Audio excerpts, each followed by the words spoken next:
네, 후보자님. 네.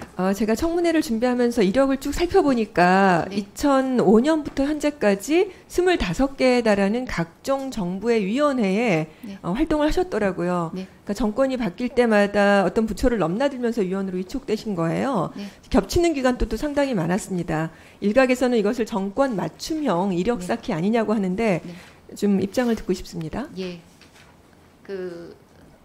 아까 존경하는 위원님께서 한번 지적을 하셨는데 제가 들어올 때만 해도 공대 여학생이 없었습니다. 굉장히 희소 가치가 있는 네. 그런 그 인력이 됐습니다. 그리고 특히 김대중 정부였었다고 생각하는데 그때부터 여성들을 네. 꼭 위원회에 임명해야 되는 그런 또 할당제가 있었던 것 같습니다. 네네. 그러다 거기까지 보니 하겠습니다. 일단 네, 예. 후보자님 좀 이해를 했습니다. 아까도 네. 말씀하신 것처럼 이공계이기 때문에 어떤 이념의 성향에 네, 따른 것이 그렇습니다. 아니다라는 말씀을 네. 하셨는데 저는 그러나 이게 정책의 철학도 있는 것이고 국민 네. 눈높이라는 게 있다는 말씀을 꼭 드리고 싶은데요. 네. 이력이라는 게 그러니까 양이 아니라 방향이어야 되는 것이에요.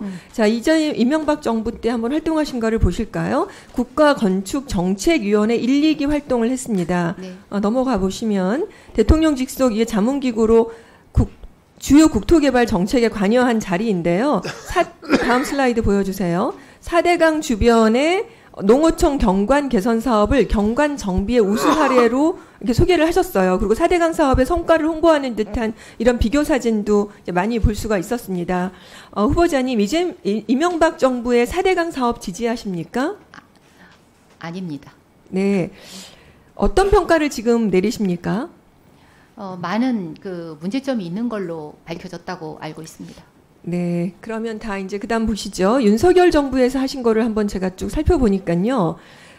총장 재임이 이제 2020년부터 24년까지인데, 지금 의과대학 증원을 반드시 필요하다라고 하셨어요. 네. 그러니까 지금 그전 정부에서, 그러니까 윤석열 정부에서는 이렇게 2,000명을 무리하게 증원을 해야 된다라고 하면서 그거에 대한 어떤 근거를 대학에서 이렇게 많이 수요를 요청했다라고 했거든요. 네. 그러니까 결국은 이 수요를 요청한 것에 대한 어떤 면에서는 명분을 실어준 것이라고밖에 볼 수가 없는 것입니다. 네. 자, 생각해 보십시오. 그 다음 슬라이드 보여주세요.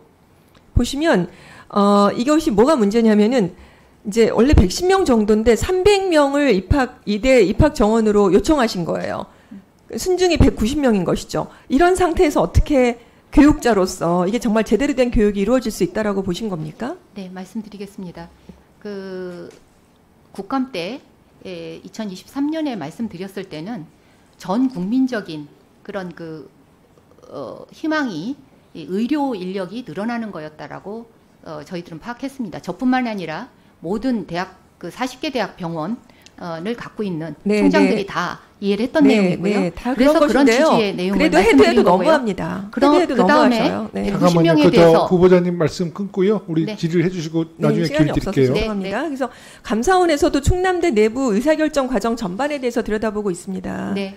어떻게 책임에서 좀 자유롭다고 좀 보여지지는 않습니다. 자, 그 다음 슬라이드에서도 좀 보시죠. 이제 이재명 정부가 열렸습니다. 그래서 이재명 정부에서는 이제 우리 후보자님께서 서울대 10개 만들기 추진위원장을 이제 맡으신 것이죠. 근데 이게 서울대 10개 만들기는요, 이전에 이 민주당의 공약으로도 들어간 것이에요. 그러니까 실질적으로 이것을 공약을, 정책을 구상하거나 설계한 것이라고 보기는 어려운데, 서면 질의를 제가 해보니까 로드맵이나 재정 방안에 대해서는 구체적이고 어떤 명확한 구상이 제시되어 있지를 않아요. 그러니까 제가 보니까 상당히 공허하구나. 이걸 선언적 차원에서는 이걸 얼마나 아름다운 말로 포장을 해서 말씀을 많이 하실 수가 있겠습니까만 로드맵이나 재정 방안 한두 발짝 더 들어갔을 때 그것이 전문가답게 명확하게 좀 그것이 제시가 되었어야 되는 것이에요.